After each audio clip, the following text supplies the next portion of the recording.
sliding leg curls with hip abduction. Okay, so essentially what we're doing is we're combining two exercises. We're doing a slider leg curl, but at the extended position, we're adding in that hip abduction, abduction versus adduction. Abduction is we're pushing out. Adduction is we're coming in. Now you're looking at that going, well, we're doing that. We're going out, we're coming in.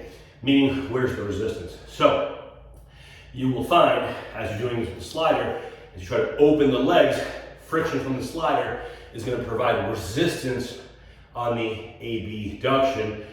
The adduction is pretty easy to come back to.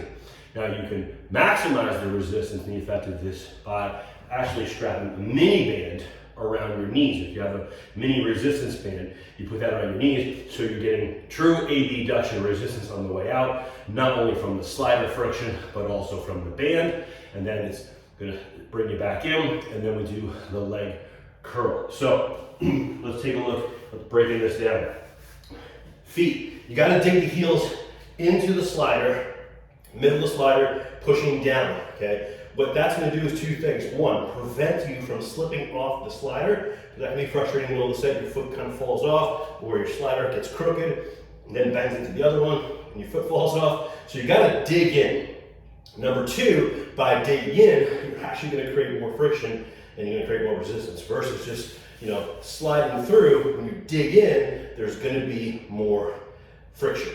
So, we start off in a glute bridge.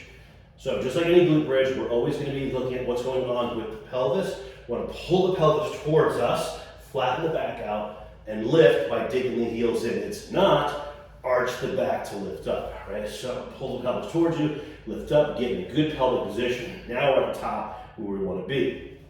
And then we simply are going to let the sliders take us out, okay? And then from here, we're going to add in that abduction, close it up, and then pull the sliders back in. Now, many of you are going to find that you have difficulty doing the slider leg curl. So you do one side, then the other. So going out is usually not the issue. Now, you may find yourself doing one abduction or both, and then one in and one in, and then just switch it each time. Okay, until you develop the strength, specifically in the hamstrings, to pull in both sliders, do alternating, and that will start developing that strength, still getting good hamstring work.